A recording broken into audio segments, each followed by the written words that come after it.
Instituto de Documentación de Lenguas Originarias, Indolengua, en coordinación con el Departamento de Culturas Étnicas y la Asociación Chihuahua Apache, les da la bienvenida a todas las personas que ya se encuentran conectadas en este momento al Seminario de Documentación, Descripción y Revitalización Lingüística. Muchísimas gracias, bienvenidas y bienvenidos. Este es un seminario que tiene una duración de 45 minutos y nace como un esfuerzo inserto dentro de las actividades de la UNESCO a trabajar en pro de la atención a las lenguas originarias del mundo. Durante este semestre, como en los anteriores, tendremos de invitadas e invitados a personas que hablan sobre documentación lingüística, descripciones gramaticales y casos de revitalización lingüística, además de diferentes experiencias comunitarias. Bueno, antes de iniciar, me permitiré leer rápidamente una breve semblanza del ponente. En esta ocasión tenemos el placer y el honor de presentar a Eduardo Ezequiel Martínez Gutiérrez. Él es zapoteco originario de Oaxaca, intérprete del zapoteco en materia médica y jurídica. Licenciado en Ciencias Políticas y Administración Pública por la UNAM, es maestro en Derechos Humanos y Democracia por la Flaxo México. Cuenta con diversos estudios sobre pueblos indígenas e interculturalidad en universidades de México, Colombia, Bolivia y Estados Unidos. Desde hace 5 años dirige la Red de Intérpretes y Promotores Interculturales, REDIN, una organización que articula a más de 250 intérpretes en lenguas indígenas, quienes brindan servicio de interpretación y traducción en materia médica, jurídica y climática en México y en Estados Unidos. Esta organización promueve la libre determinación de los derechos de los pueblos indígenas con un enfoque en mujeres y juventudes, y su trabajo ha sido reconocido con el Premio Mundial del Pluralismo, el Premio UNESCO, Madhajet Singh y el Premio Nacional de Acción Voluntaria y Solidaria. Bueno, Ezequiel nos presentará la ponencia titulada Interpretación de lenguas indígenas en servicios públicos. Muchísimas gracias, Ezequiel. Hola, muchas gracias, Guadalupe. Muchas gracias a todos. Me disculpo por un tema personal en especial que tuve la semana pasada y ya no tuvimos la oportunidad de encontrarnos. Un poco lo que quiero hacer hoy con ustedes es platicar de la importancia de los servicios de interpretación y traducción en los servicios públicos del gobierno, ¿no?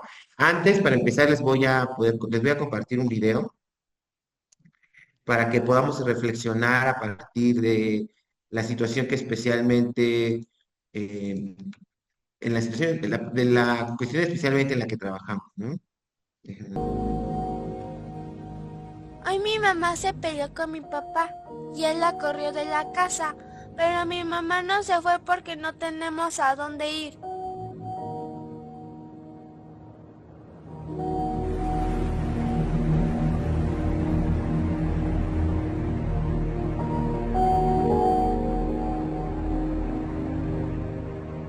Una señora le dijo a mi mamá que aquí nadie la puede ayudar, que tiene que ir a la ciudad.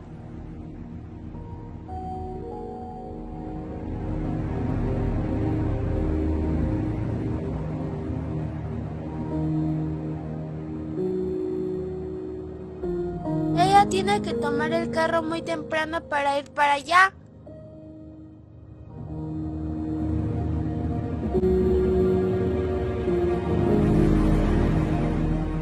A mí me da miedo que se vaya sola.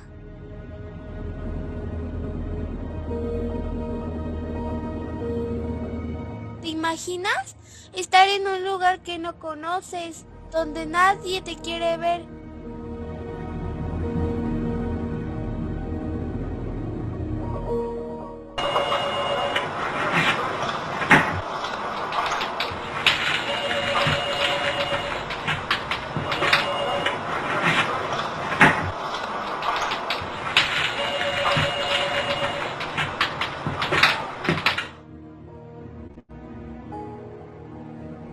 Pero por más que les contó y les pidió ayuda,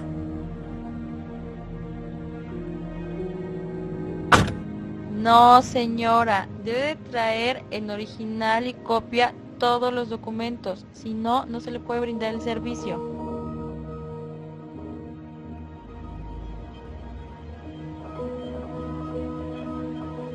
Mi mamá no entendió por qué no la pudieron ayudar.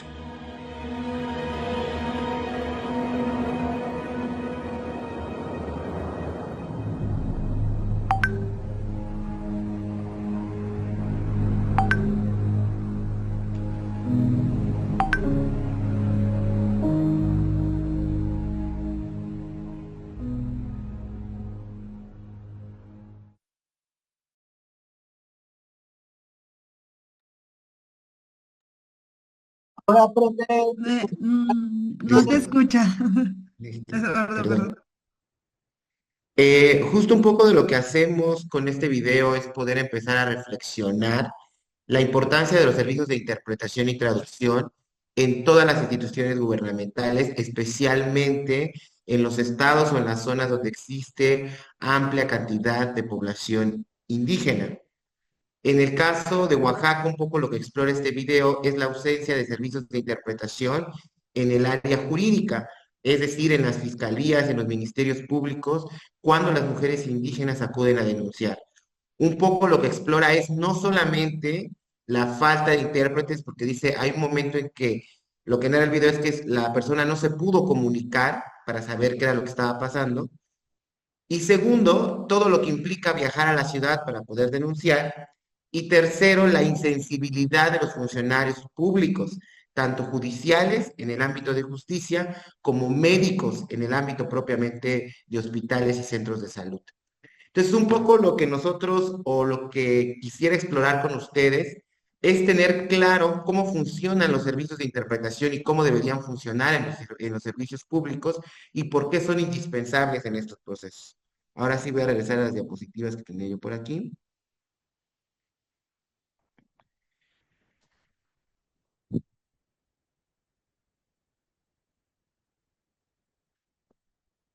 Bueno, un poco, ¿no? Los derechos lingüísticos y el acceso a la justicia. Es clave entender por qué los derechos lingüísticos son elementales para que las personas indígenas puedan acceder a la justicia, ¿no? Un poco es entender que cuando nosotros estamos en un contexto en el cual hablan una lengua completamente distinta a la nuestra, es sumamente complejo que las personas se puedan entender, aunado a que en el sistema de justicia existen muchos formalismos, muchos tecnicismos, y es muy complejo que las personas indígenas puedan entender el vocabulario que utilizan los abogados, ¿no?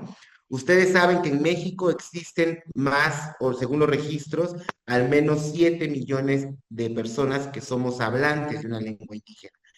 Entonces, en un contexto donde existen personas hablantes de lenguas indígenas, pensar en los servicios de interpretación y traducción sería pensar en algo que ya debería haber estado superado desde la década pasada. Sin embargo, hoy hemos encontrado casos en donde las personas indígenas intentan acceder a los servicios que brinda el Estado y no pueden entenderse con las personas que operan estos servicios. ¿A qué nos referimos con los servicios públicos? A los servicios que brinda el Estado para atender a la población en general. Pensemos, por ejemplo, en los servicios de salud, pensemos, por ejemplo, en los servicios de acceso a la justicia, ministerios públicos, defensores, jueces, pero también si pensamos, por ejemplo, en los registros civil, a la hora que tienen que hacer un trámite, ¿no? O en cualquier tipo de instituciones en donde se deben hacer trámites, se debe tener claro que los derechos lingüísticos de las personas indígenas son clave para que puedan acceder a esos servicios en específico, ¿no? ¿Por qué es importante el intérprete? El intérprete es importante porque desde el marco de los derechos humanos lo vamos a considerar como un derecho llave, ¿no? Cuando nosotros tenemos una llave nos permite abrir una puerta, ¿no?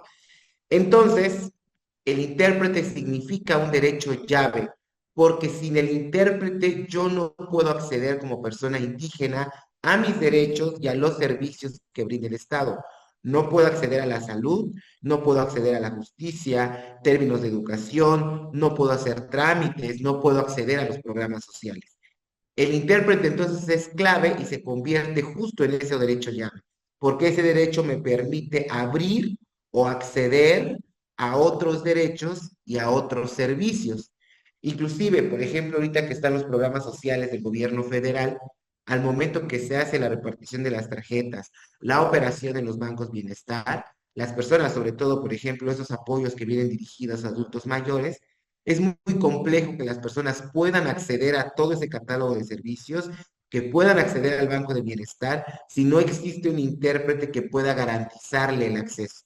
Por eso un poco esta idea del derecho llave que permite justo acceder a otros derechos, ¿no? Por lo tanto, si el intérprete es un derecho llave, la ausencia del intérprete también automáticamente es una violación a un derecho porque las personas no pueden acceder a una serie de servicios y a múltiples derechos, ¿no? La presencia del intérprete es la llave, digámoslo así, y la ausencia del intérprete sencillamente es no tener la llave. Cuando no tenemos la llave no podemos entrar a nuestra casa, cuando no tenemos una llave no podemos abrir un cajón donde hay cosas importantes, cuando no tenemos una llave no podemos, por ejemplo, abrir nuestro vehículo. Entonces, imagínense lo importante que es el intérprete si lo observamos desde esta filosofía del derecho llave. Entonces, al menos en territorios con amplia población indígena, es indispensable entender cómo la figura del intérprete no es un servicio. Eso nos tiene que quedar claro. La figura del intérprete es un derecho y es un derecho mucho más amplio que entra en esta dinámica de derecho llave. ¿A qué nos referimos que no es un servicio, sino un derecho? Es que las personas tienen el derecho y el Estado tiene la obligación de brindar y garantizar ese derecho en todos los aspectos y ámbitos de la vida de las personas indígenas, ¿no? Un poco porque en México, por ejemplo, en el ámbito de justicia, si nos vamos específicamente en eso, existen al menos 7.340 personas indígenas privadas de su libertad y al menos el 80% de esas personas indígenas no tuvieron acceso a un intérprete a nivel federal. Específicamente en Oaxaca, de un total de 3.800 personas privadas de su libertad, 1.080 son personas indígenas de las cuales solo el 34% tuvo acceso a un intérprete y el 66% no tuvo acceso a un intérprete. Estos datos son sumamente relevantes porque nos permiten entender entonces lo que está sucediendo. ¿Qué pasa si una persona indígena no accede o no tiene un intérprete? Primero, atraviesa por cuestiones de discriminación porque nadie puede entenderle y la persona no entiende lo que está sucediendo. Segundo, hay una violación al debido proceso y una dilación de expedientes. Es decir, la persona no puede hacer que su expediente avance, uno, porque no entiende lo que está sucediendo, no entiende los motivos por los cuales fue detenido, tiene un desconocimiento total de sus derechos y eso hace que los expedientes se dilaten, se pierdan. Segundo, las personas se exponen a actos de violencia debido a la incomunicación. Al no poder comunicarse desde las primeras horas de la detención, nosotros hemos observado, o más bien hemos diagnosticado, que las personas indígenas son más susceptibles a actos de tortura, porque si no tienen la comunicación durante los primeros momentos, se le incriminan de delitos de los cuales no cometieron. Entonces, lo que nosotros hemos tratado de hacer en Oaxaca es que las personas indígenas desde los primeros momentos de la detención puedan contar con un intérprete, porque eso va a ser clave en el resto del proceso judicial. Segundo, pues las personas si no tienen al intérprete desconocen sus derechos y el estatus de su expediente judicial. ¿A qué nos referimos a que desconocen sus derechos? Imagínense que fueron detenidas y no saben que tienen derecho a un abogado, que tienen derecho a un intérprete, que tienen derecho a guardar silencio, y toda esa lectura de derechos, que es parte del protocolo cuando una persona es detenida, pues solo existe en español. Y entonces, en los territorios con amplia población indígena, las personas desconocen los derechos que tienen al momento de ser detenidos, y una vez detenidos o procesados, pues desconocen el estatus de su expediente judicial porque nadie se los explica de forma detallada, pero sobre todo nadie se los explica en su lengua. Otro tema, los indígenas al estar privados de su libertad, pues pierden contacto con el exterior, ¿no? Carecen de redes de apoyo, pues cuando son detenidos regularmente son llevados a centros de detención lejanos a su comunidad, no tienen redes de apoyo en las zonas urbanas y sus familias es muy difícil que puedan visitarlos debido a la distancia, uno, que existe entre su comunidad y el centro de detención, y dos, debido también a la cuestión económica. Los traslados son sumamente altos para las personas y entonces las personas privadas de su libertad son casi abandonadas por el Estado primero y también por las familias por una cuestión de exclusión social y económica. Hemos encontrado casos de personas indígenas que llevan años privadas de su libertad sin recibir visitas por el tema de que no tienen redes de contacto y es muy difícil que sus familiares puedan viajar al espacio en donde están. ¿Qué hemos encontrado una vez que nos entrevistamos con las personas indígenas en la cárcel? Es que sufren tratos crueles, inhumanos, que están viviendo temas de tortura. Y eso solo lo pueden expresar hasta que tienen la presencia física de un intérprete. Otro tema que hemos encontrado, que es delicado, que no les permiten a las personas indígenas hablar su lengua dentro de los centros de detención ni en los centros penitenciarios. Se les obliga a hablar el español. ¿Por qué no se les permite hablar su lengua en ese espacio? Porque se toma como un asunto de seguridad, porque por un tema racista y de discriminación, se entiende que si las personas entre ellas hablan su lengua, pues pueden estar planeando temas de fuga, pueden estar planeando algún motín y pueden estar planeando varias cosas y como las personas, los custodios, las personas que trabajan en el reclusorio no pueden entender los que la persona indígena está diciendo al momento de comunicarse en su lengua, se le obliga a que definitivamente no lo haga. Entonces, esta situación es una violación muy fuerte de los derechos lingüísticos de las personas indígenas, quienes son obligadas a no hablar su lengua en los espacios de detención, incluso cuando las personas son recibidas por sus familiares, se les dice que no hablen la lengua indígena en el momento de la visita. Imagínense esta violación tan amplia de los derechos que existe. Entonces nosotros cuando hemos entrado a los centros a los centros penitenciarios, pues es la primera vez que la persona indígena va a poder platicar con una persona que habla su lengua, ¿no? Entonces, ¿qué hemos hecho nosotros para eso? Hemos avanzado no solamente en formar intérpretes, sino en la otra parte que es sensibilizar. Hay que sensibilizar a los directores de los centros penitenciarios, hay que sensibilizar a los ministerios públicos, a los defensores, a la policía penitenciaria, a los custodios, para que ellos puedan entender y sensibilizarse del tema de los derechos. Entonces, esta situación en realidad es una situación muy fuerte que viven las personas durante los procesos de detención y una vez que están siendo procesadas por el sistema de justicia, ¿no?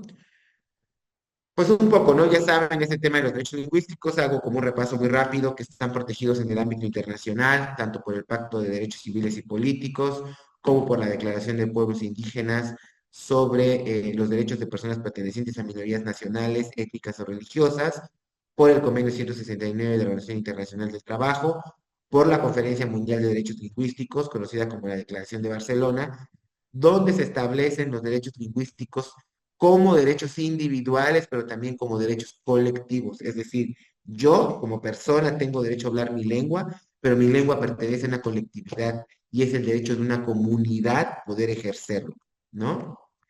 En el sistema interamericano han llegado varios temas que ha juzgado la Corte, algunos en México, como es el caso Rosendo Cantú contra México, y otros en Guatemala, por ejemplo, en el Ecuador, en Nicaragua, en Honduras, en Paraguay, donde hay una amplia cantidad de personas indígenas, y al menos la Corte Interamericana ha hecho mención de cuatro elementos principales. Uno, que cuando una persona indígena sea procesada, es necesario considerar las costumbres, tradiciones, lenguas y formas de organización de las personas indígenas al momento de acceder a la jurisdicción del Estado.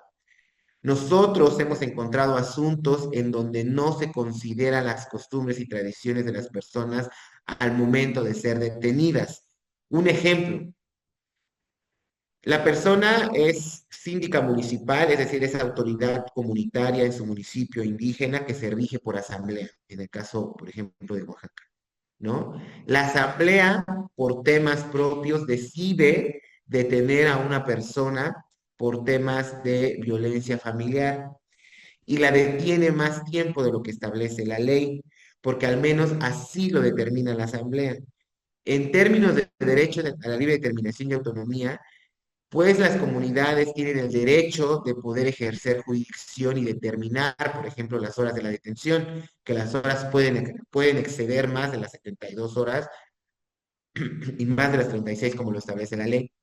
Entonces, la asamblea ordena al síndico que detenga a la persona y la deje por una semana en prisión en la comunidad y se le vela que la persona tiene contacto con el exterior, se le pasan alimentos, una serie de cosas, ¿no? Pero los familiares denuncian que eso es privación ilegal de la libertad.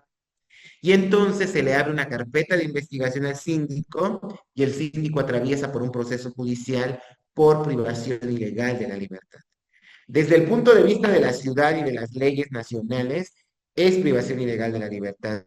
Pero si nosotros observamos el componente de la costumbre, la tradición y la forma en que las personas viven, pues el síndico acató una decisión de la asamblea comunitaria de acuerdo al sistema normativo de la comunidad, ¿no? Entonces, por eso, cuando una persona indígena es juzgada, es necesario considerar su contexto sociocultural al momento de pasar por el sistema de justicia. Segundo, la necesidad de intérpretes para garantizar sin discriminación el acceso a la justicia. Tercero, garantizar el ejercicio de los derechos lingüísticos durante todo el proceso judicial, no solamente en las audiencias, sino también en el internamiento en los centros penitenciarios, era lo que platicábamos hace rato, ¿no? Que también se le deben garantizar sus derechos lingüísticos durante el tiempo que esté privado de la libertad. Y justo que la ausencia de intérpretes crea condiciones de incomunicación, incrementando los riesgos de agresión y arbitrariedad en la cárcel. Al menos de las sentencias que tiene la Corte Interamericana, esos son los 4 puntos que podemos rescatar relacionado con el tema de los servicios y los derechos a intérpretes dentro del sistema de justicia, ¿no? En México, ustedes saben que está el artículo 2º constitucional y la Ley General de Derechos Lingüísticos, ¿no? Ahora, ¿qué es ser un intérprete? Porque de repente pensamos que el intérprete hace una labor como de Google Translation, ¿no? Que puede hacer una labor muy rápida, que puede hacer una labor muy técnica, eh, y que en ese caso no se toma en cuenta varios roles que desempeña el intérprete, ¿no? Cuando tú eres intérprete, no solamente eres un puente de comunicación lingüístico, es decir, pasas un mensaje de una lengua meta, de una lengua de origen a una lengua meta. También eres un puente cultural y eres un puente epistémico. ¿A qué nos referimos con eso? Que no solamente estás pasando mensajes, sino estás pasando la forma de ver la vida de un lado hacia la forma de ver la vida del otro. ¿Por qué somos un puente epistémico? Porque estamos pasando la forma en que se crea conocimiento de un lado con la forma en que se crea conocimiento del otro. Es decir, cuando nos dicen es una persona que cometió el delito, por ejemplo, de homicidio doloso,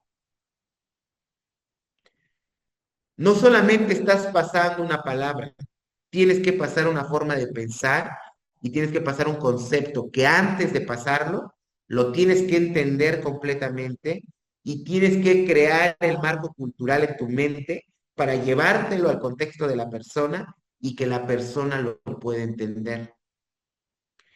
Por eso no es tan fácil, porque justo somos un puente lingüístico, cultural y epistémico.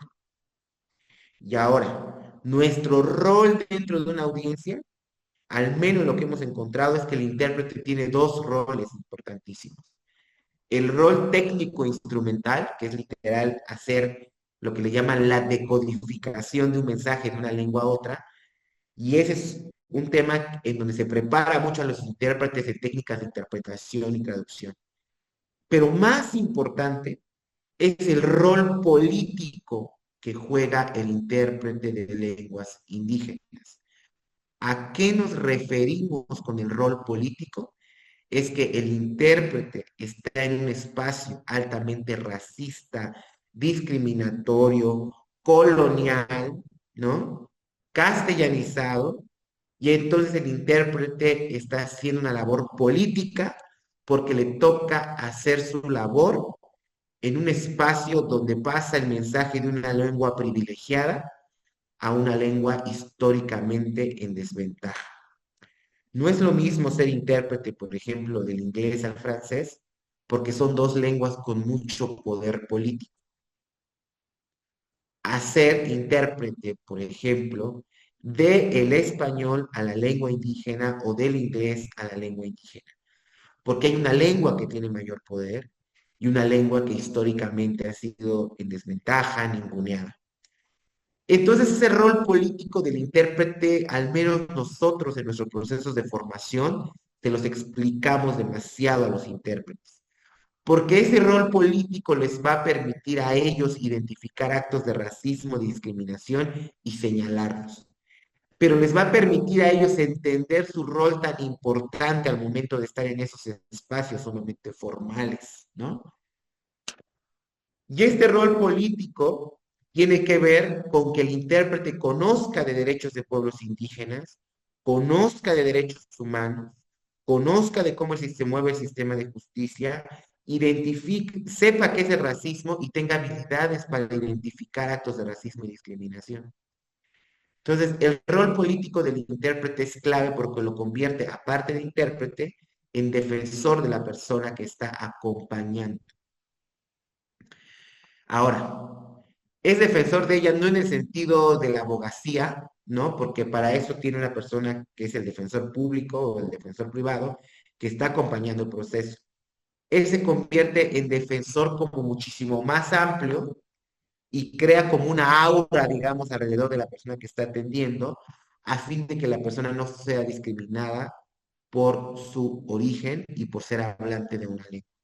Entonces, cuando nosotros entendemos ese rol tan importante que tiene el intérprete en los servicios públicos, rompemos por completo con el esquema de qué es un servicio y de qué es un Google Translation, ¿no? Ahora, sucede lo mismo en el ámbito médico. Imagínense pasar términos médicos muy complejos para que la persona indígena pueda entender sus padecimientos. Justo, entonces ya no eres solamente el puente lingüístico, eres el puente cultural, eres el puente epistémico. ¿Cómo le explicas a la persona que tiene depresión, que fue diagnosticada con un cuadro de ansiedad, por ejemplo, ¿no? Cuando en la comunidad esas palabras no existen como tal y quizás se lo tienes que explicar de otra forma. Entonces no eres un Google Translation. En realidad, tú tienes que hacer muchas adaptaciones culturales y epistémicas como intérprete, poner ejemplos para que la persona pueda entender su padecimiento. El tema es que cuando tú le tienes que explicar, pues te tardas más en explicarle, ¿no? Por ejemplo, la pregunta, ¿no? ¿Usted ha sufrido violencia física? Violencia física son dos palabras. Para que te lleves la palabra violencia física a la lengua y la puedas explicar y la persona te pueda entender, es con ejemplos, pues incrementa la cantidad de palabras con las que tú explicas. Y entonces al juez no le gusta que tú estés hablando demasiado tiempo con la persona porque te dice, yo solo te hice una pregunta, que si la persona sufre violencia física, y tú te estás tardando muchísimo más tiempo en pasar ese mensaje. Entonces, por lo tanto, el juez siempre va a tener desconfianza y siempre pregunta o siempre nos cuestiona a los intérpretes qué le estamos diciendo a la persona y por qué nos estamos tardando más tiempo.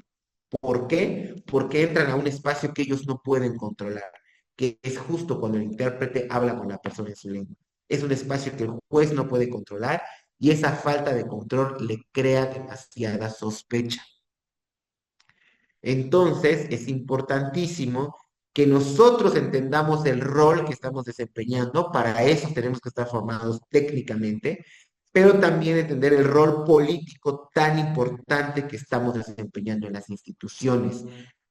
Al juez no le gusta que esté el intérprete porque uno se tarda más, ¿no? Y además, si es un intérprete con alta formación, el intérprete señala actos de discriminación. El intérprete pide la palabra para pedirle que vaya más lento para que la persona le pueda explicar, llevar el mensaje del español a la lengua. En el ámbito médico, las intérpretes están haciendo un papel tan importante que incluso con su rol político están bloqueando la violencia obstétrica en los hospitales.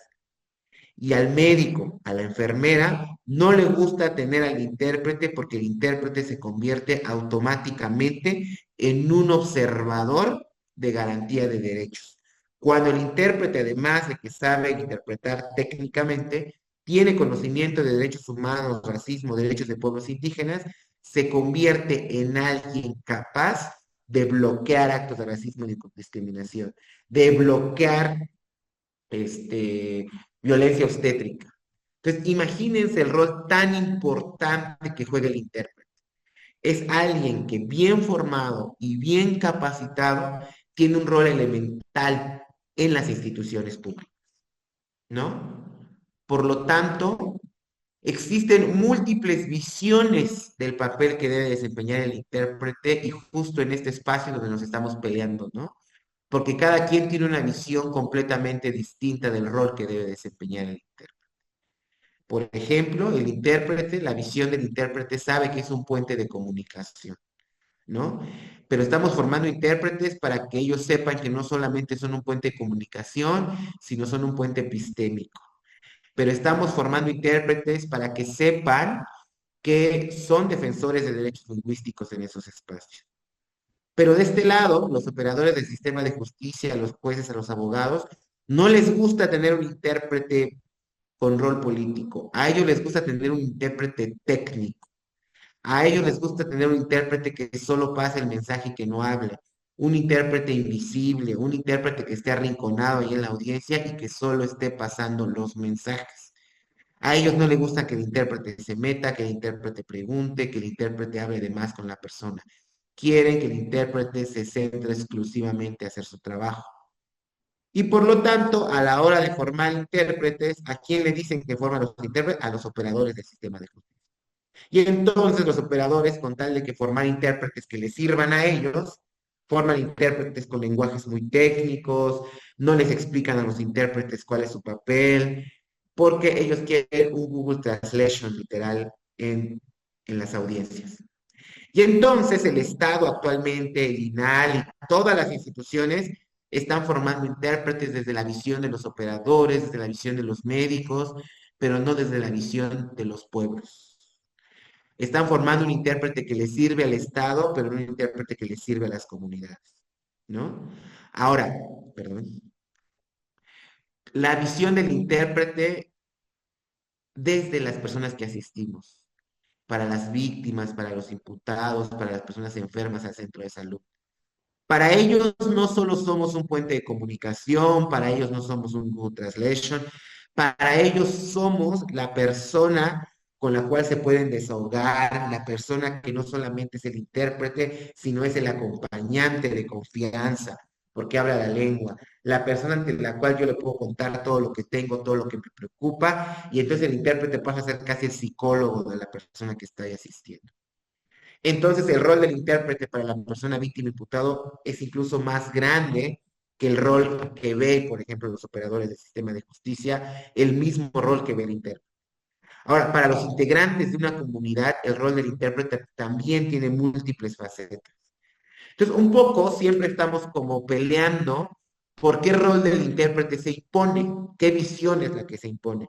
Y lamentablemente la visión que siempre se acaba imponiendo es la visión del operador del sistema de justicia, la visión del médico, la visión de la enfermera. Es como, sí quiero intérpretes, pero solo quiero que hagan esto, ¿no? Entonces, cuando un intérprete tiene amplio conocimiento en derechos, se convierte, por lo tanto, en un defensor, pero también en un acompañante. Y creo que un poco lo que nosotros queremos hacer desde el trabajo que hacemos en Oaxaca es formar acompañantes lingüísticos y culturales, ¿no? ¿Y qué significa acompañar? O sea, no es solamente pasar los mensajes, sino ser el soporte de la persona ante instituciones coloniales y estatales, ¿no?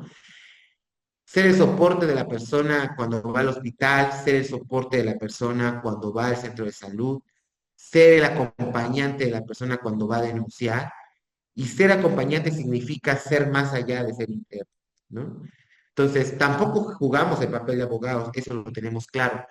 No quiero como que decir que hacemos el rol técnico de abogados, hacemos un rol de acompañamiento más comunitario, un rol de acompañamiento incluso espiritual, un rol de acompañamiento eh, que no es solamente técnico, sino ese acompañamiento que solo se puede tener en una persona de la comunidad por la confianza que tú puedes tener con la persona de la comunidad. Entonces, ser intérprete a esos niveles ya no está tan fácil, ¿no? La situación entonces se empieza a complicar. La situación entonces es más compleja de lo que nos imaginábamos al principio. Y entonces hay un libro que se llama El difícil arte de estar en medio, ¿no? Que justo es que a mí me toca estar en medio de dos personas, de una persona y de una institución, en medio de dos personas que hablan lenguas diferentes, en medio de una lengua con mayor poder que otra. Y entonces el arte de estar en medio es sumamente complejo porque me toca incluso ser negociador ahí en medio, ¿no? De este lado me presionan mucho, pero de este lado de la comunidad y la persona de mi comunidad también me presiona. Pero de este lado el juez me está apurando y quiere que yo avance más rápido y de este lado la persona si avanzo rápido no me entiende. Y entonces estar en medio se convierte en una situación sumamente compleja. ¿Cuál es el error durante mucho tiempo que se ha mantenido? Es que las personas intérpretes solo son puentes lingüísticos, ¿no? Y que basta ser bilingüe para poder ser intérprete. Y no es cierto, lo que nosotros estamos trabajando es romper completamente eso y que puedan entender que el arte de estar en medio es muy complejo, que se requieren muchas competencias más allá del bilingüismo para poder estar en medio.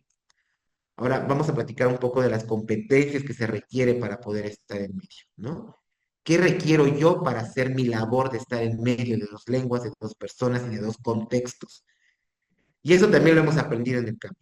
¿Qué es lo que ustedes creen que debe saber una persona para estar en medio, ¿no? No solamente es el dominio del español, ¿no? Lo que platicábamos. Sí, hay otros elementos más complicados para que una persona pueda estar en medio y pueda fungir con esa tarea tan compleja de poder ser intérprete y pasar los mensajes de una lengua a otra, ¿no? Entonces, voy a compartirles pantalla ahora de otro documento donde vamos a hablar de tres elementos que son las competencias que debe tener un intérprete para poder realizar su labor de forma adecuada.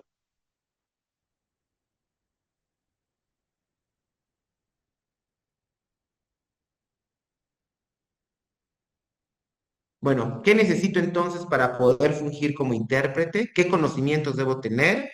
Debo tener conocimiento en derechos humanos y derechos de pueblos indígenas. Eso es importante y era lo que les explicaba. Segundo, debo tener conocimiento en técnicas de interpretación y traducción elemental. Tercero, tengo que tener un amplio dominio de la lengua indígena y del español. Hay personas que si no dominan bien la lengua indígena no pueden ser intérpretes, pero es importante dominar el español. Justo pasó hace poco que nos invitaron a dar un curso y cuando llegamos la mayoría de las personas eran monolingües de la lengua, en ese caso mazateco. Entonces era como, es muy complejo, o sea, no hay forma de poder ser intérprete si no dominas ambas lenguas, ¿no? Y pues las personas que solo dominan, por ejemplo, el mazateco y tienen muy poco dominio del español, definitivamente no pueden fungir como intérprete. Tercero, la terminología especializada en el ámbito que voy a interpretar. No es lo mismo ser intérprete en el ámbito jurídico, en el ámbito médico, que en el ámbito climático. En el ámbito jurídico hay una serie de términos, debes tener cómo funciona el sistema de justicia, el tipo de audiencias, las denuncias. En el tema médico de entrada, cómo se dicen las partes del cuerpo, las principales enfermedades, los principales padecimientos y síntomas de las principales enfermedades, ¿no? ¿A qué nos referimos con ser intérprete en el área climática? Últimamente hemos tenido la solicitud de intérpretes para los procesos de consulta previa, libre e informada. Y ahí el intérprete debe tener otro conocimiento, debe saber sobre negociación, el intérprete debe saber sobre términos técnicos de estudios de impacto ambiental, términos técnicos de estudios de impacto social, ¿no? El intérprete debe conocer el contexto social, económico, político de su comunidad y municipio. saber cuántas comunidades las compones, cuánta gente hay, a qué distancia están otras comunidades, agencias o los niveles de su gobierno, si hay conflictos agrarios, si hay conflictos políticos. Debe tener conocimiento del sistema normativo al interior de su comunidad. Debe tener conocimiento de las creencias que existen en su comunidad, porque es elemental, ¿no? ¿Qué habilidades debe tener? Tiene que tener fluidez en ambos idiomas. Tiene que tener una habilidad muy amplia de negociación, algo que le llamamos escucha activa y comunicación efectiva. ¿A qué nos referimos con comunicación efectiva? Que tenga la capacidad de hablar bien, de hablar claro, de saber cómo entonar la voz al momento de realizar los mensajes, del tema de la dicción, tanto en el español como en la lengua, de que tenga esta capacidad de comunicarse y de explicar con las manos, con los gestos, y a eso nos referimos con la comunicación eh, con la mímica y con la gesticulación, a una comunicación efectiva, ¿no? Ahora, ¿a qué nos referimos con inteligencia emocional? Un poco lo que hemos tratado de romper nosotros desde Oaxaca es entender que las personas indígenas, perdón, que los intérpretes de lenguas indígenas no somos y no realizamos un trabajo mecánico, ¿no? De copy-paste del Google Translation, ¿no? Donde le metes la información y ya te lo saca en la lengua. Por nosotros van a pasar muchas emociones porque nos toca acompañar procesos muy fuertes. Violencia sexual, violencia familiar, desaparición forzada, homicidios, feminicidios, crimen organizado. Y si ustedes no lo saben, cuando una persona está en una audiencia regularmente se eh, se reviven todos los momentos, se explica todo lo que pasó con detalle, la hora, el lugar, qué palabras le dijeron exactamente. Y esa situación es muy fuerte emocionalmente porque tú vas recreando en tu mente los procesos. Tú cuando estás interpretando, no solamente, aparte que te lo estás llevando, lo recibes en español y te lo llevas a la lengua indígena, o más bien cuando la víctima de violación te está contando lo que pasó, tú estás recibiendo la información en la lengua, que en ocasiones es muchísimo más fuerte, y te lo estás llevando al español. Y eso es durísimo, porque después te quedas con todas las emociones que te toca interpretar. Y entonces ahí nosotros descubrimos que son necesarios los procesos de contención emocional para los intérpretes. Porque a ti te toca informarle que fue sentenciado, a ti te toca que él te cuente todo lo que pasó, a ti te toca decirle que tiene una enfermedad muy fuerte. Y entonces imagínense lo complicado que esto es, lo fuerte que esto es. Entonces, actualmente hoy hemos puesto sobre la mesa la importancia de que el intérprete tenga contención emocional, porque en ocasiones que durante el proceso de interpretación al intérprete también se le abren recuerdos, heridas emocionales fuertes y nadie está ahí para hacer el soporte. Entonces, es indispensable que el intérprete tenga herramientas y habilidades para la cuestión de la gestión de las emociones, ¿no? Y un poco, pues, de las actitudes, el respeto, la tolerancia y la vocación de servicio. Entonces, ya no es tan fácil estar en medio, ¿no? Estar en medio se empieza a complicar porque ya no basta con que yo hable el español y la lengua indígena. Para que yo pueda estar en medio en los servicios públicos, en materia jurídica, en los hospitales y los centros de salud, debo tener conocimiento de todo esto. Por ejemplo, en el caso de los centros de salud, hay, por ejemplo, en el sistema de salud mexicano están las instituciones de primer nivel, las de segundo nivel y las de tercer nivel. Entonces, imagínense, si yo no conozco todos estos procesos, es muy difícil que yo pueda acompañar a las personas indígenas en los procesos médicos, ¿no? Hoy nosotros estamos corriendo los primeros procesos de formación de intérpretes en el área médica, ¿no? No hay, la mayoría de los servicios de interpretación durante mucho tiempo se estuvieron concentrando en el área jurídica, que sí es importante ahí, pero nosotros hicimos un piloto y nos dimos cuenta que los intérpretes se ocupan más en el área médica que en el área jurídica, ¿no? Hemos logrado que, por ejemplo, algunas organizaciones internacionales paguen a intérpretes de tiempo completo para que estén todo el tiempo en el hospital, ¿no? Y justo haciendo la labor de intérprete y pagándoles de tiempo completo jornadas de 8 horas, logramos que una fundación internacional lograra que nosotros colocáramos en 3 hospitales a 6 intérpretes. Uno que cubría el turno de la mañana y otro que cubría el turno de la noche. O sea, imagínense, y nosotros llevábamos, las compañeras llevaban bitácoras de registro, lo fuerte que fue darnos cuenta de muchas cosas. De que, por ejemplo, las personas estaban siendo atendidas por enfermedades que no tenían porque nunca pudieron explicarle sus padecimientos al médico. Que se le estaban suministrando medicamentos equivocados porque el médico nunca supo realmente sus síntomas. Y de repente uno pensaría que esto pasaba el siglo pasado, ¿no? Que pasaba en los años 60, 70, 80, y no, nosotros nos encontramos con estos casos en el 2024, en donde el Estado no se ha responsabilizado de brindar servicios de interpretación y traducción desde un enfoque de derechos humanos. Para empezar, no lo hace desde ningún enfoque, simplemente no lo hace. No hay un presupuesto destinado hoy en México a pagar de forma digna los servicios de interpretación y traducción. Por eso nuestro trabajo un poco es no solamente formar intérpretes, sino luchar para que se les pague dignamente por su trabajo. ¿Por qué al intérprete del español al inglés se le paga bien? ¿Por qué al intérprete de español al inglés se le paga por hora de interpretación y se exige su pago en dólares? Y a nosotros nos pagan por jornada de interpretación. Entonces, creo que aquí es donde está el tema realmente de racismo, porque las personas están interpretando en lenguas que son poderosas, que tienen estatus político, y nosotros estamos siendo intérpretes en lenguas que no son privilegiadas. Y pasa lo mismo. Entonces, por lo tanto, hay un bilingüismo privilegiado y un bilingüismo en situación de desventaja. Yo soy bilingüe, pero ante los ojos del Estado, mi bilingüismo no vale, ¿no? El que vale es el que habla español, inglés, que sabe hablar alemán, porque son lenguas, a un poco regreso a ese tema, que tienen estatus político. Son lenguas poderosas, que son lenguas respaldadas por los estados, donde sus hablantes regularmente no son personas empobrecidas. Y contrario a las lenguas indígenas, donde nos toca ser intérpretes, son personas racializadas y son personas empobrecidas, por eso esa lengua tiene menos poder. Entonces, ser intérprete en esos contextos es muy violento también. Y si nosotros no le advertimos a los intérpretes al contexto al que se van a encontrar, pues va a ser muy complicado que ellos puedan fungir como tal y puedan realizar esa labor. ¿Va? Pues bueno, ahora les voy a proyectar un video un poco contándoles un poco de lo que hacemos en Oaxaca.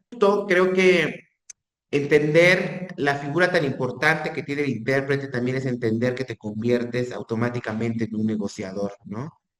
Y tienes que tener habilidades para eso. Te convierte también en poder entender, por ejemplo, nosotros, que siendo intérpretes hombres no podíamos acompañar a las mujeres víctimas de violencia porque el intérprete no se abre en círculos de confianza, círculos de sororidad.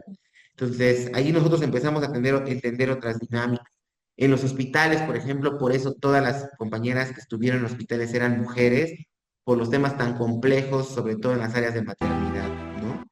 Porque las compañeras mujeres tienen como más confianza cuando quien se está interpretando es otra compañera mujer, ¿no? Entonces creo que eso es elemental y eso lo hemos ido aprendiendo en el camino. No basta con solo brindar servicios de interpretación, sino lo estamos viendo con un enfoque de derechos humanos.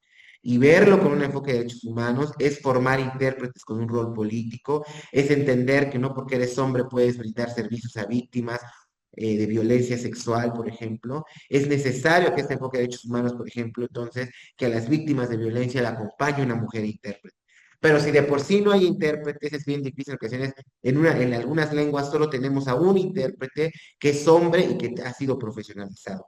Entonces, por eso hemos lanzado programas de formación exclusivo para mujeres intérpretes para que puedan acompañar esos procesos.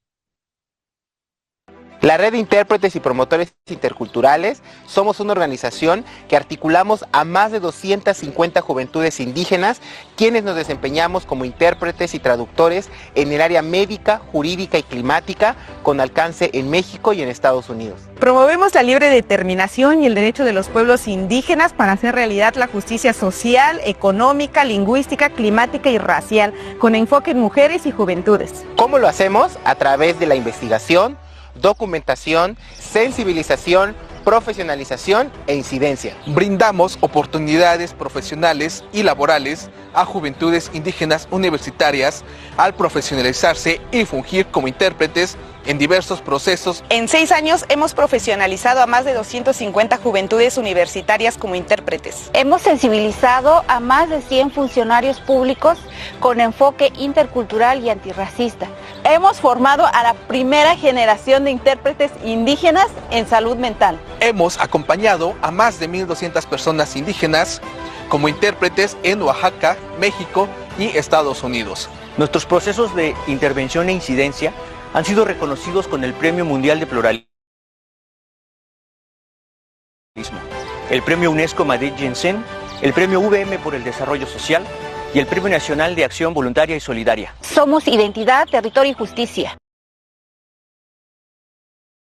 Listo. Tu micrófono, Eduardo. Un poco era que observaran ese tema, ¿no? Un poco de lo que nosotros hacemos también nos dimos cuenta, por ejemplo, que en el área de salud mental era otro enfoque y otros mecanismos que debía tener el intérprete. Es decir, luego el Estado es como, vamos a brindar servicios médicos, psicológicos. Justo vengo regresando hoy de una zona de Oaxaca, donde la población con monolingüe es muy amplia. Y entonces ahí no hay forma de que un psicólogo pueda entrar si no entra o es hablante de la lengua con un intérprete, ¿no? Entonces, regularmente en los centros de salud de Oaxaca, en este caso donde tenemos experiencia, llegan psicólogos, o sea, sí los hay. El tema es que nadie va. ¿Por qué nadie va? Porque el psicólogo viene a la ciudad y habla español y no tiene un intérprete. Entonces es bien complejo porque entonces es como, bueno, justo regresamos a esto. El intérprete, por lo tanto, entonces, es un derecho llave, y si nosotros no entendemos esta visión del derecho llave, no vamos a poder entender lo indispensable que es el intérprete para que las personas puedan acceder a los servicios públicos.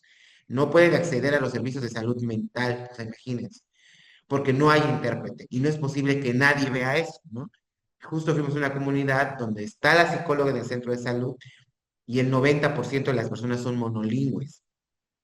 Eso me sorprendió a mí mucho, y que son comunidades en donde existe altos índices de violencia. Entonces, ¿cómo rompes de estereotipos? Y de por sí hay estereotipos con el psicólogo, ¿no? Porque nadie informa en la lengua en la labor que realmente hace el psicólogo. Porque aún así, aunque entiendan, van a ir al psicólogo, pero no van a poder contarle al psicólogo lo que está pasando. Porque imagínense, para los procesos, no sé si alguien ha estado en un tema de terapia psicológica, son procesos muy profundos en donde tú tienes que hablar mucho, y pues no pueden hablar porque nadie las entiende, nadie entiende la psicóloga, ¿no? La trabajadora social. Y eso es algo que, como les decía, pareciera que son cosas que pasaban hace 80 años, en 1980, pero que siguen pasando actualmente. Entonces, por eso nosotros el año pasado formamos a la primera generación de intérpretes en el área de salud mental, ¿no? Ahora, otra de las cosas también que en Estados Unidos la situación está más difícil. Ustedes saben que por los procesos de migración nos han buscado y nosotros brindamos servicios vía telefónica y vía Zoom, justo como estamos platicando ahorita. Allá por los procesos de migración es más complicado porque el intérprete, la persona se enfrenta no solamente al español, se enfrenta al inglés. Y entonces el juez habla inglés, los policías hablan inglés, el médico habla inglés. Afortunadamente ahí lo que se garantiza es, uno, la presencia del intérprete, y se garantizan pagos dignos. Ahí aprendimos que nuestros servicios eran por hora de interpretación y hemos acompañado a personas en hospitales, en centros de detención, y ahí es más complicado porque el mensaje, por ejemplo, el juez emite el mensaje en inglés, lo recibe un primer intérprete que lo recibe del inglés y lo lleva al español, y ya está nuestro intérprete de lengua indígena que lo recibe en español y se lo llega a zapoteco, por ejemplo, ¿no? Entonces, ahí es un tipo de interpretación por relevos que tiene otras técnicas que también los intérpretes se deben entrenar en esas técnicas de interpretación por relevo, ¿no? Porque es decir, el mensaje pasa dos filtros, pasa el de inglés a español y después pasa el de español lengua indígena. Y un poco al final de lo que nosotros estamos haciendo es lograr el pago digno de los servicios de interpretación y traducción. Porque siempre es, oye, ayuda al paisano, oye, gratis. Aunque el gobierno nos ha buscado antes y era como una campaña para que llegue a las comunidades, por favor. Entonces, como que todo el tiempo este tema de la gratuidad también era una forma de discriminación. También era una forma de ningunear una vez más nuestra ley, ¿no? Entonces, solicitar servicios de interpretación gratuitos es una forma de discriminación, es una forma de racismo y es una forma de invisibilizar el valor de la lengua, ¿no? Y eso se lo tenemos que enseñar a los funcionarios y eso se lo tenemos que enseñar al gobierno, se lo tenemos que enseñar al Estado para que empiece a destinar recursos para la traducción y la interpretación.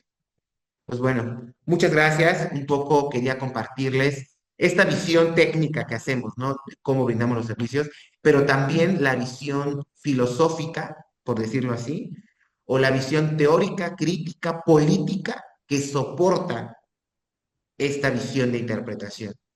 Porque, por ejemplo, sí hay, por ejemplo, el INPI, el Instituto Nacional de Lenguas Indígenas, Pueblos Indígenas, brinda servicios de interpretación, pero los brinda con una visión no de derechos, con una visión no crítica, y no capacita a sus intérpretes, y sus intérpretes no están capacitados. Al momento de ir, también los intérpretes los imponen y los discriminan en los espacios públicos, ¿no? El mismo INALI, sus procesos de certificación del INALI, el INALI está creando intérpretes técnicos, ¿no? Que le sirven al Estado, porque los procesos de certificación literal te tienes que memorizar paso a paso, ¿no? Y si tú te memorizas eso, logras pasar y automáticamente te certificas como intérprete, ¿no? Entonces nosotros tenemos una visión crítica y un posicionamiento distinto a los servicios de interpretación, que si tenemos intérpretes tan bien formados, son capaces de bloquear actos de racismo y discriminación, y creo que esa es la visión de lo que tenemos que estar trabajando. Pues muchas gracias. Si tienen dudas, preguntas, estoy a sus órdenes.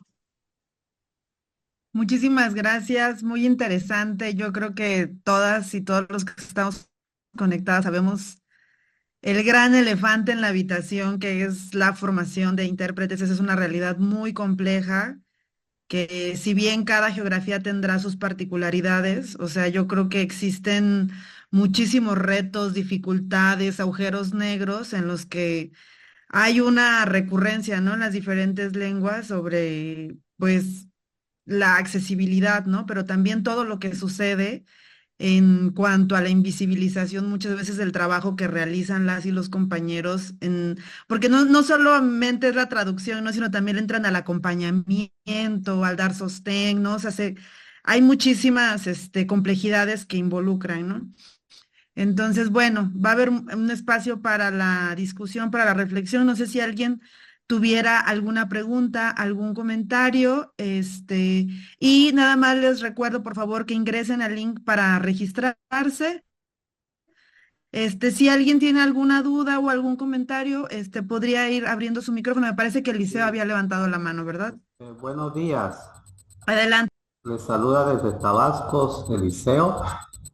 Y la verdad, estoy muy de acuerdo con la opinión del ponente. Me ha tocado ir en algunas instituciones también, donde nos dicen que tenemos que hablar el español. Y bueno, en mi caso personal, yo manejo el español y la lengua materna yocotán, conocido como Chontal de Tabasco. Y en algunas instituciones, pues, te dicen que tienes que hablar el español. Como que te limitan a hablar la lengua materna. Te inyectan la idea de que el español es la primera lengua. Y bueno, y lo nuevo para mí de hoy es que el ponente también comentó que es una forma de discriminación también el que no valoren tu trabajo. En el caso personal me ha tocado dar talleres gratuitos en mi lengua materna y no son pagados, son talleres gratuitos que los doy. me queda la satisfacción de darlo gratuito, pero sí, yo considero de que se debe valorar nuestra lengua, así como el trabajo del intérprete. Esa es mi opinión personal. Gracias. Muchísimas gracias, Eliseo. ¿Alguna otra pregunta, algún comentario? Hola. Adelante, Carmen, muchas gracias. Sí, muchas gracias. Pues me gusta mucho este tema de la interpretación. Yo aprendí mucho en una comunidad indígena, me fui a vivir 10 años y soy mamá de un niño que tiene las dos culturas. Y pues para interpretar el derecho indígena en el país, que ya tiene cierta pues antigüedad, ¿no? Diferente a las leyes españolas, ya es un acto, pues, como lo decimos, ¿no? De cómo interpretarlo más correctamente para que se aplique la ley en caso de alguna injusticia, ¿no? O sea, ellos siempre van a ver las cosas de una forma y la cultura que viene del derecho romano, la tradición española, pues es diferente. Y pues, por ejemplo, yo en esa tierra, yo no tengo ningún derecho político social, más mi hijo sí tiene un derecho político social que lo hace un comunero, ¿no? Para tomar una decisión allá, pues se somete esa ley a un cabildo, a un plebiscito, siendo mayor de 18 años. Y así es como conozco que hay dos tipos de leyes que permean la vida política, cultural y de derecho del país. Y pues eso es lo que a lo mejor en muchos años no se ha entendido bien o no se ha respetado, pero ahorita siento que va a estar más potente el respeto a los derechos indígenas y la aplicación correcta de la justicia hacia los pueblos originarios. Gracias.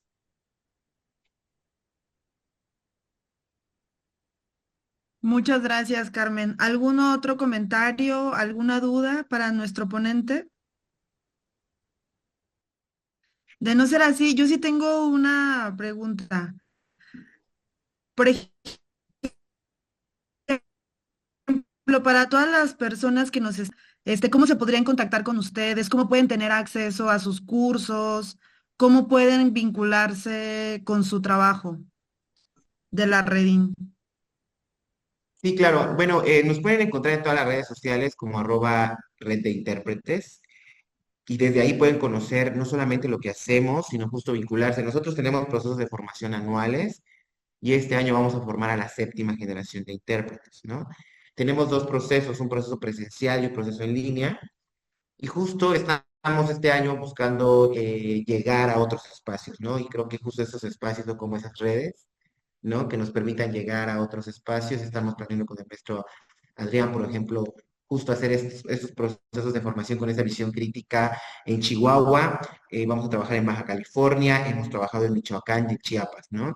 Creo que valdría la pena como hacer estas redes para buscar los apoyos y los fondos para poder hacerlo, ¿no? Pero creo que justo este tipo de espacios nos permite amplificar las voces, ¿no? Entonces, búsquenos como @red de intérpretes y el número de nuestra organización, igual se los dejo, pero se los dicto es 55 40, se los dejo aquí en un mensajito, pero tomo 55 40 28 Ándale, 04 no seas 27. malito. Si gustas dejarnos todo en el chat, igual y Ujú. ahí yo creo que se puede quedar y ya después también en nuestras páginas, pues estar compartiendo, ¿no? El trabajo que hacemos, yo creo que va a ser como muy, muy importante Ahí y está, y ahí como les estar dejé en todas pendiente. las redes, en Instagram, en todas, estamos como @red de intérpretes, ¿no? Muchísimas gracias por tu valiosísima participación y bueno, también yo para terminar me gustaría preguntarte a lo mejor algo muy breve, o sea, ¿cómo ves tú la situación? Hablaste mucho como del ámbito jurídico, ¿no? Pero también el tema de la salud es un tema que a mí me parece muy grave, muy sensible, sobre todo por lo que comentabas, ¿no? Cuando se dan ese tipo de acompañamientos, cuando existen perspectivas de género, ¿no? Y sobre todo que, bueno, al menos en Chihuahua, la enfermería es uno de los, ¿cómo decirlo?, de las licenciaturas que ha sido más estudiada por compañeras rarámuri, ¿no? Y de otras etnias y que se han aventado a la chamba de la interpretación, aunque no sea su trabajo que es formal. De alguna otra manera me gustaría como que profundizaras en esto que hablabas de la discriminación, o sea, cómo de alguna otra manera también esto abona, ¿no?, a los procesos de discriminación y sobre todo cuando estamos hablando de idiomas que no poseen el prestigio, no que tú lo nombras como poder político, pero, o sea, que se ancla, ¿no? Como a esta, sí, como cadenas, ¿no? De discriminación. Y no solo eso, o sea, que de alguna otra manera, también lo que el Estado le corresponde, lo terminan haciendo las y los hablantes, ¿no? Entonces, muchísimas gracias. Y Muchas también al gracias. final va a haber otra pregunta por parte de Darío. Sí, yo también creo que abono un poco a esto que estaba leyendo aquí, que pusieron, como estas unidades médicas de salud que atienden con mecanismos incluyentes. Justo es eso, creo algo que hemos tratado de hacer, porque un poco, por ejemplo, cuando muchos de los abogados más hablantes terminan la universidad, tienen esta visión de que todo lo que pasa en el pueblo está mal, porque reciben una visión muy colonial en el sistema educativo, ¿no? Y entonces ahorita también lo que decía, sucede lo mismo en el ámbito médico y ahí es más amplio todavía, ¿no? Y en el ámbito de salud mental también, cuando nosotros empezamos el proyecto que se llamaba La enfermedad de la que nadie habla en el pueblo, que era como esto de empezar a posicionar el tema de la depresión hacia en los pueblos, teníamos una visión muy colonial, como clínica, ¿no? Y ya en el proceso, caminando con las compañeras, los compañeros, se acabó posicionando un tema de psicología comunitaria, ¿no? No todo lo vas a ir a resolver con terapia, al menos en las comunidades, ¿no? Sino que todo, justo lo que platicábamos, debe de tener una visión intercultural en donde los conocimientos de los pueblos se posicionen. Y un poco entra otra vez al rol que tiene el intérprete, el rol epistémico. O sea, estás moviéndote en epistemologías completamente distintas. Y moverte en esas epistemologías implica hacer una labor que el otro día me llamó mucho la atención, que llamabas de ser anfibio, ¿no? Porque justo los anfibios son capaces de moverse en el agua y moverse en la tierra. Y el intérprete debe ser capaz de moverse en el mundo colonial, citadino, ¿no? Castellanizado, y moverse en el mundo indígena con el sistema normativo y en el mundo comunitario. Y eso al final de cuentas implicaría la interculturalidad, ¿no? Tener esa habilidad, ¿no? Nosotros le apostamos un poco a la formación de las juventudes, primero porque son de las generaciones que ahora, creo yo, como muchos son de las primeras, lo que sucede siempre es que son de los primeros profesionistas de sus comunidades. Y entonces ya estuvieron en la comunidad, pero ya pasaron el sistema colonial, pero es importante como ponerles estos dos mundos ya más visiones. Y creemos que en este momento son las juventudes quienes, por haber pasado por el sistema universitario, tienen la mayor habilidad para poder ser como estos anfibios, ¿no? Que entiendan la cuestión intercultural porque ya pasaron por el sistema colonial, pero ser conscientes de ello, ¿no? Nosotros tenemos algo que se llama Escuela de Formación Política para Intérpretes, porque la formación política para nosotros es clave en los servicios de interpretación. Si no hay formación política, no pueden entender cómo esos procesos, ¿no?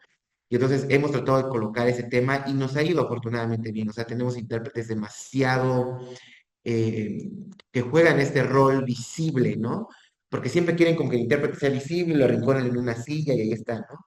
Y sufre discriminación desde que no es acompañado por la forma en que llega vestido a esos espacios, ¿no? Y entonces un poco lo que hemos hecho, porque tenemos que jugarle de repente este juego colonial, ¿no? Lo que hemos hecho es como uniformarnos, ¿no? Por ejemplo, justo tengo, ¿no? Este uniforme que es de la red, y atrás tiene todo el logotipo y dice intérprete.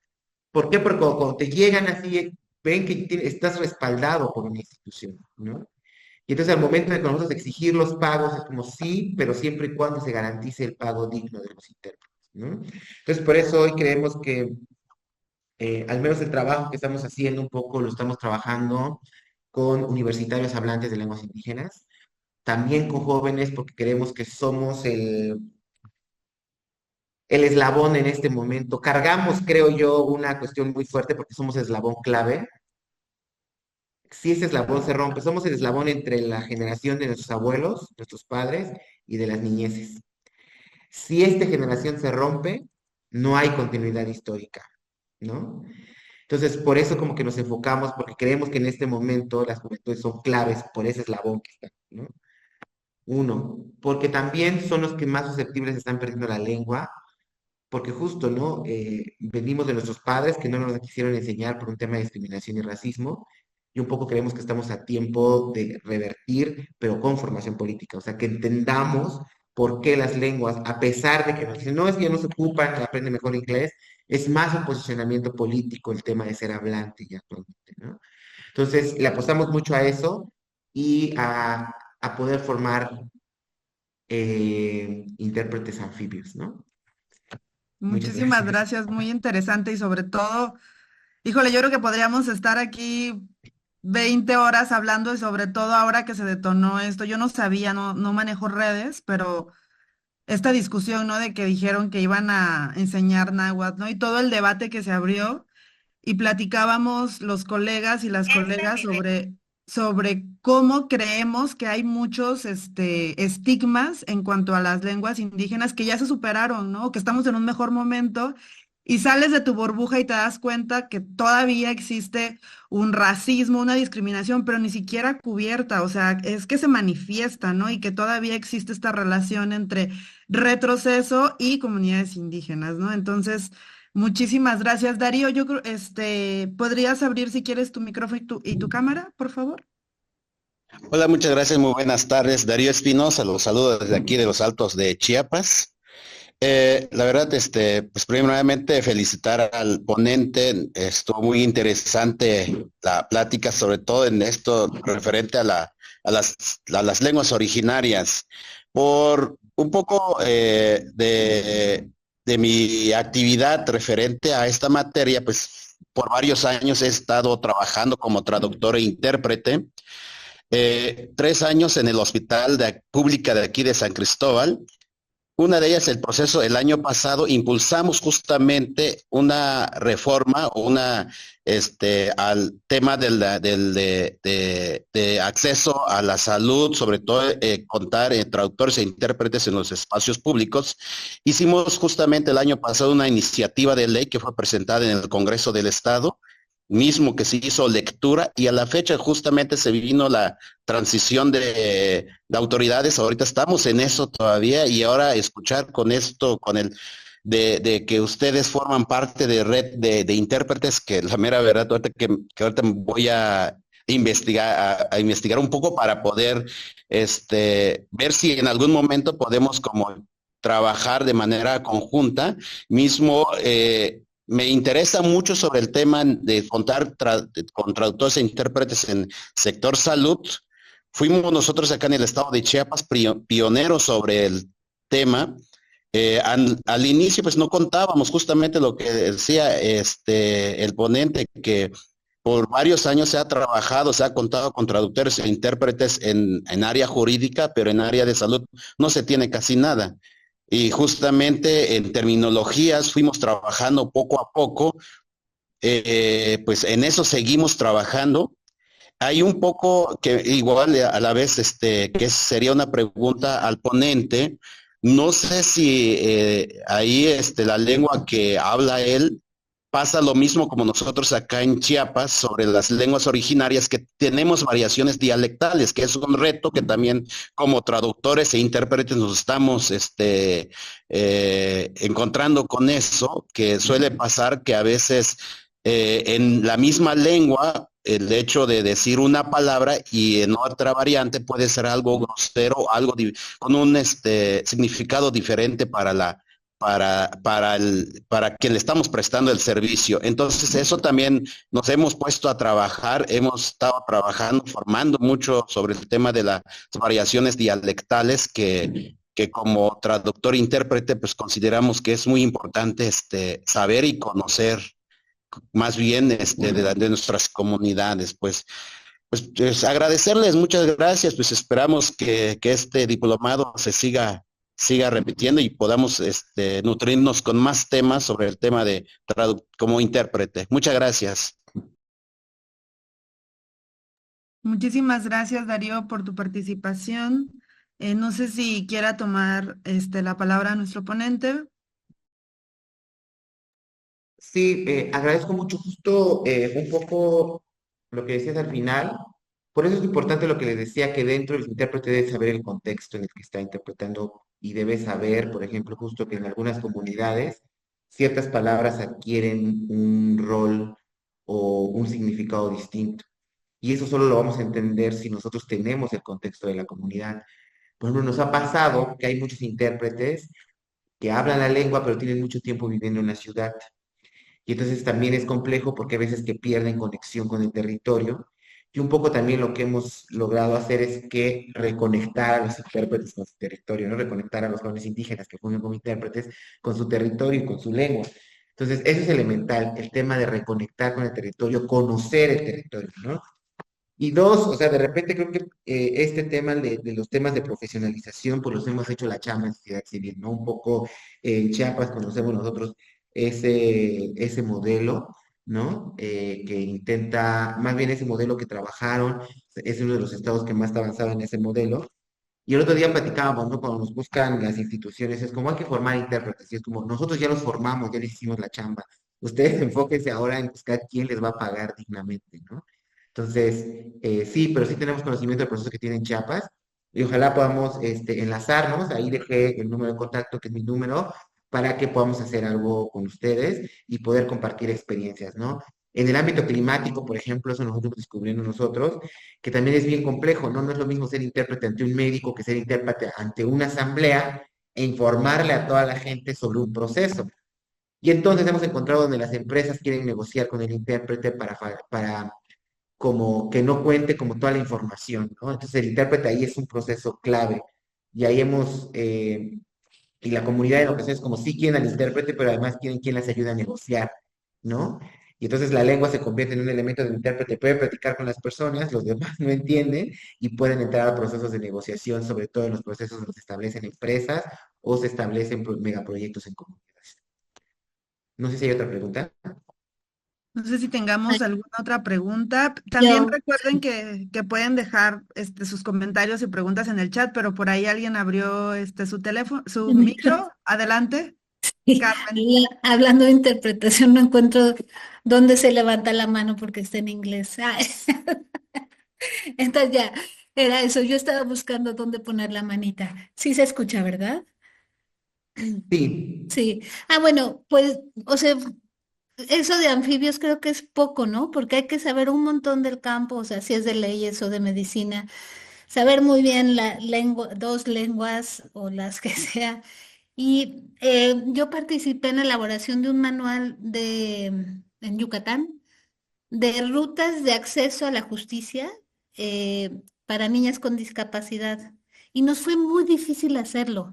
O sea, pensando en la tarea que hacen ustedes, que es maravillosa, cómo el usuario o la gente que padece un conflicto que requiere una intervención institucional sabe que existen los procesos, ¿no? O sea, cómo llego a una fiscalía y digo, violaron a mi hija, o cómo llego, por ejemplo, en el centro de salud de varios centros de salud de Yucatán, hay un área de género donde solo, o sea, hay psicología para cuando hay eventos de violencia o así, cosas que no llegan a a la gente, ¿no? Que no sabes. O sea, también tienes que conocer, como decías, muchísimo a las instituciones y sus rutas y sus vericuetos y por dónde, pues, pues acortar caminos, ¿no? Sobre todo, bueno, en este caso que estábamos centradas en la violencia, el tiempo es crucial, ¿no? Y el cuidado de las infancias. Entonces, y además esto, ¿no? Que hay como mucha población maya que en la institución, por más que digan que existe el intérprete, pues nunca existe, nunca está, nunca hay. Medio te ayuda alguien que sí sepa en la comunidad, pero todo queda a medias en los distintos procesos, ¿no? Medio sabían de derecho, medio sabían la lengua, medio sabían. Entonces, pues ahí digo, les pongo a disposición el manualito ese que se quedó aquí en un ámbito bien local, pero con esta idea de que hubiera un directorio de a dónde hablas cuando tienes, o sea, eran rutas en el ámbito de la educación, o sea, ¿qué le toca hacer a un sistema educativo si sucede algo en una escuela? ¿Qué le toca al de salud si sucede? ¿Qué toca en el ámbito de justicia y qué otras instancias quizás civiles pudieran apoyar? Entonces, pero de verdad la tarea es impresionante. ¿no? En eso que presentas y me pareció excelente cómo lo están, pues cómo lo presentaron y todo lo que implica, ¿no? Muchísimas gracias. Muchas gracias, Carmen. Adelante. ¿Algún otro comentario, alguna aportación?